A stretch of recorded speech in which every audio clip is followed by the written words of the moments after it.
Welcome sa Cloudy Movie Recap. Ang pelikulang ikukwento natin ngayon ay ang Despicable Me. Halina't simulan na natin.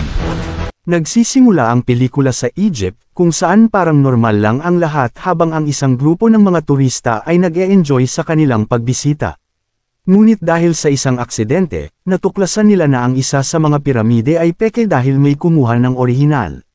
Dahil dito, ang mga bansa sa buong mundo ay nag-iingat ng kanilang mga sikat na monumento gamit ang maraming seguridad upang pigilan ang iba pang masasamang loob na magsagawa ng katulad na pandarambong. Samantala, nakikilala natin si Gru na naglalakad sa kalsada at nakakita ng batang umiiyak dahil nawala ng ice cream, kaya binigyan niya ito ng lobo na hugis aso.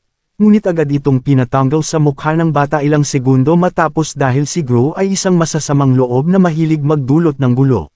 Sumakay ng isang kakaibang sasakyan, at dumating sa kanyang bahay na siyang pinakamadilim at pinakakakatakot na bahay sa buong kapitbahayan. Pagdating niya sa bahay, tinakot niya ang kanyang kapitbahay dahil ang aso nito ay gumagala sa kanyang bakuran, at pagkatapos ay nagkita sila ng kanyang nakakatakot na alaga para sa tanghalian. Ngunit sila ay naistorbo ng tatlong batang nagbebenta ng cookies. Upang hindi makipag-usap sa kanila, nagpanggap siyang isang answering machine. Pagkatapos, nakatanggap siya ng tawag mula kay Dr. Nefario na labis na disappointed dahil may kumuha ng Egyptian pyramid at ginawang tanga ang ibang mga masasamang loob. Nang marinig ito, nagpunta si Gru sa isang lihim na lugar sa kanyang bahay na puno ng mga minion, mga kakaibang nilalang na parang mga dilaw na kapsula na nagtatrabaho para sa kanya sa isang malaking laboratorio. Nagtipo ng mga minion sa paligid ni Gru at siya'y pinapaligaya na parang isang sikat na tao. Ito na ang tamang pagkakataon para ipahayag niya ang kanyang susunod na malaking plano, isang plano na mas malaki pa kaysa sa pagnanakaw ng mga piramide. Kailangan nilang mag-organisa upang makuha ang isang top-secret shrink ray na makakatulong sa kanila upang isagawa ang heist ng siglo, ang pagnanakaw sa buwan. Saglit na natuwa ang lahat, ngunit mabilis na pinuna ni Dr. Nefario kung gaano kamahal ito, kaya nagdesisyon si Gru na humiram ng pera mula sa bangko. Samantala, bumalik ang tatlong batang nagbebenta ng cookies, na sina Margot, Edith, at Agnes, sa kanilang orphanage kung saan sila ay hindi maganda tinatrato ng babaeng namamahala. Sa kanyang daraan patungong bangko, nakatanggap si Gru ng tawag mula sa kanyang nanay na nais siyang batiin dahil sa pagnanakaw ng pyramid, ngunit tinutukso siya nito nang malaman na hindi siya ang kumuha nito. Dumating si Gru sa bangko ng kasamaan na nakatago upang makipagkita sa direktor at mag-pitch ng kanyang plano. Isang flashback ang nagpapakita sa kanya bilang isang bata na nangangarap na makarating sa buwan ngunit tinutukso ng kanyang nanay. Doon nakilala niya si Vector, isang weird na tao na nagsabing siya ay nandun din para manghiram ng pera upang gumawa ng malalaking krimen. Ilang minuto ang lumipas, ipinresenta ni Gru ang kanyang ideya ng pagnanakaw ng buwan sa direktor na natuwa dito ngunit agad na humiling ng shrink ray at dahil wala pa ito si Gru, hindi siya binigyan ng pautang. Sinabi ng direktor na may mga mas batang villain tulad ni Vector, na siya pala ang kumuha ng pyramid. Sinabi niya kay Gru na bumalik para humiram ng pera kapag nakuha na niya ang shrink ray. Makalipas ang ilang araw, sa isang lugar sa mundo, matagumpay na sinubukan ang shrink ray na naging maliit. Ang isang elepante, ngunit dumating si Gru kasama ang ilang minion upang nakawin ito at magmadaling umalis, ngunit nabigo ang kanyang plano nang nakawin ni Vector ang shrink ray gamit ang isang high-tech na makina, na nagdulot ng isang habulan na nagwakas na panalo si Vector. Nang gabing iyon, nagdasal ang tatlong orphan na sana may mag-ampon sa kanila dahil ayaw nilang manatili sa orphanage. Kinabukasan, nagtakip ng itsura si Gru upang magtago sa fortress ni Vector at nakawin ang shrink ray.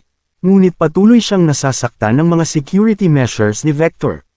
Nang makita niyang madaling nakapasok ang tatlong orphan sa fortress, nagkaroon siya ng bagong ideya.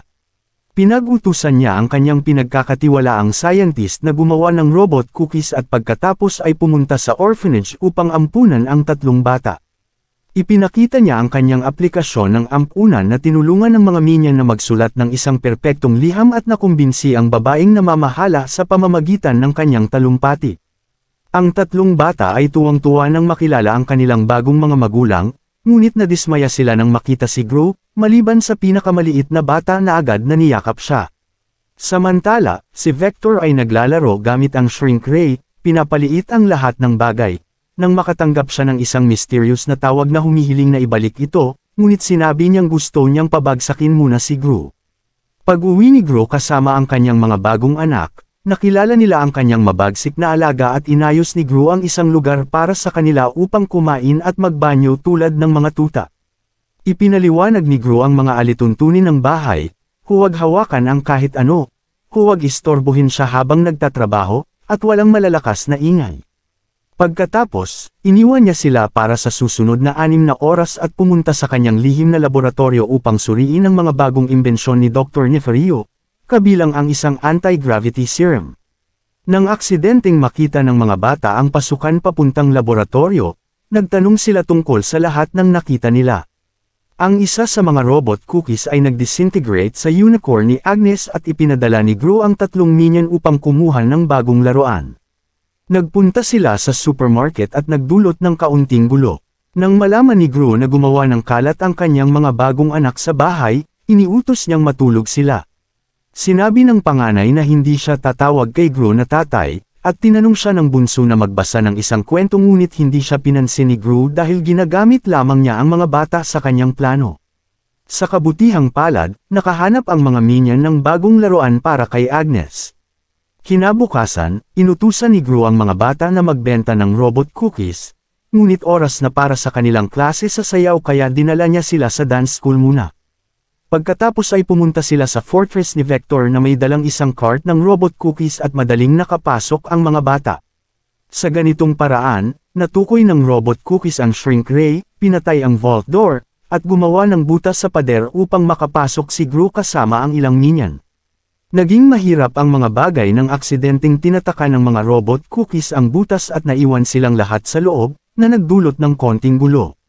Sa kabutihang palad, nakuha ni Gru ang kontrol at nagdesisyon na makalabas gamit ang front door. Habang tumatakbo sila, nakasalubong nila si Vector kaya nagdesisyon silang dumaan sa isang ventilation duct at aksidenteng napunta sa parehong silid na kasama si Vector. Sa kabutihang palad, nakalabas sila nang hindi nakikita. Sa daan pauwi, nakita ng mga bata ang isang amusement park at nakiusap kay Gru na pumunta. Unang ayaw ni Gru, ngunit pumayag din dahil akala niya ito ang perfect na pagkakataon para iwasan sila dahil hindi na niya kailangan ang mga ito.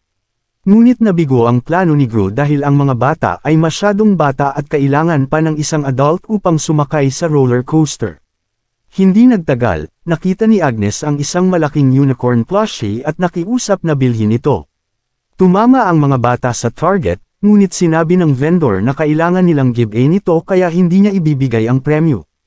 Nagdesisyon si Gru na sirain ang lugar upang kunin ang unicorn gamit ang puwersa at mapasaya si Agnes. Ang pinakamagandang bahagi ay nagkakaroon siya ng kasiyahan kasama ito buong hapon. Ngunit pag-uwi nila, galit na galit si Dr. Nefario dahil hindi dapat nawawala sa misyon si Gru.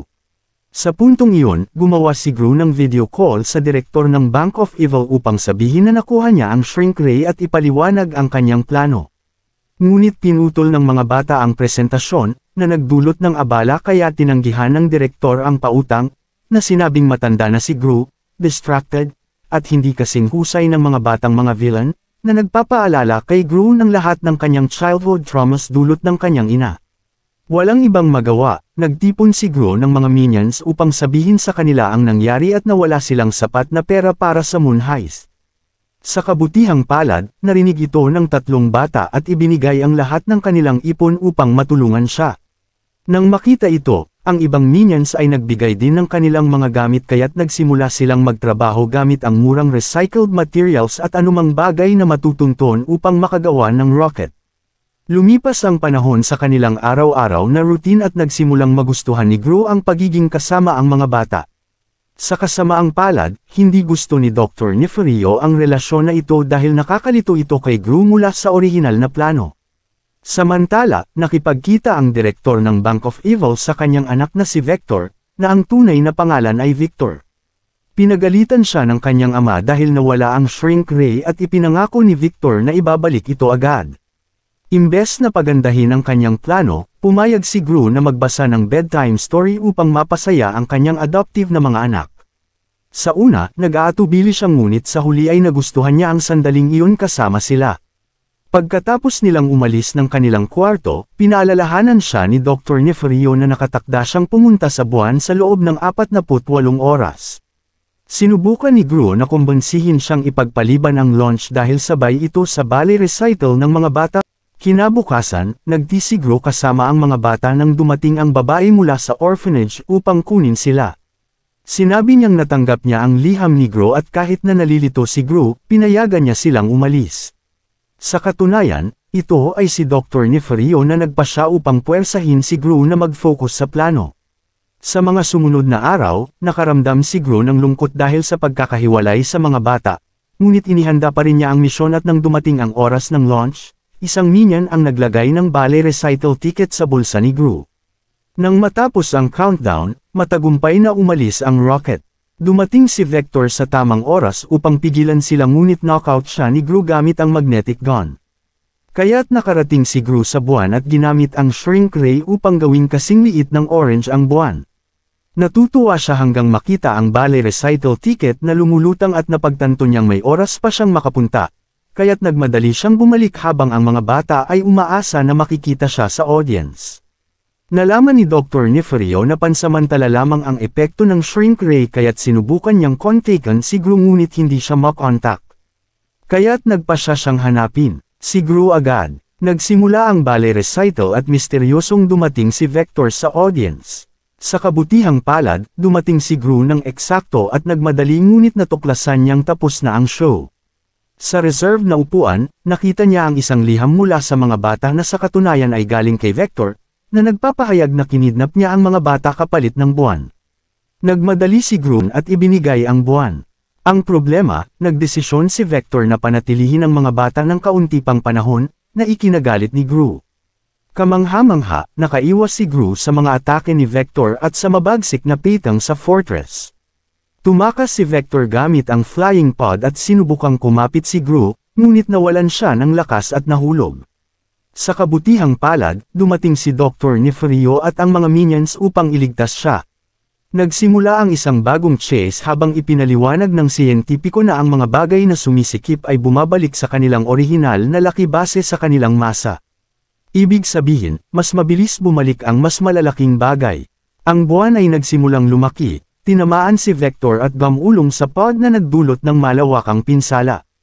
Ang mga bata ay pinalaya at nakakita ng escape hatch. Hinihikayat ni Gru silang tumalon sa kanyang spaceship at tiniyak na paprotektahan sila. Tumalon ang dalawang batang babae ngunit nag-atubili si Margot. Nang magdesisyon siyang tumalon, hinawakan siya ni Vector.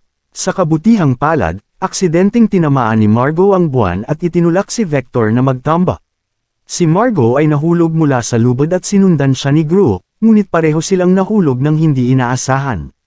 Ngunit sa isang milagrosong sandali, lumikha ang mga minions ng isang human chain upang iligtas sila. Samantala, patuloy ang paglaki ng buwan hanggang tinamaan nito ang isang button na nagbalik sa kanya sa kalawakan, na nagpatali kay Vector sa buwan. Sa bahay, bumalik sa normal ang lahat. Nagbasa si Gru ng isang bagong bedtime story na isinulat niya na sumasalamin sa kanyang bagong buhay kasama ang mga bata.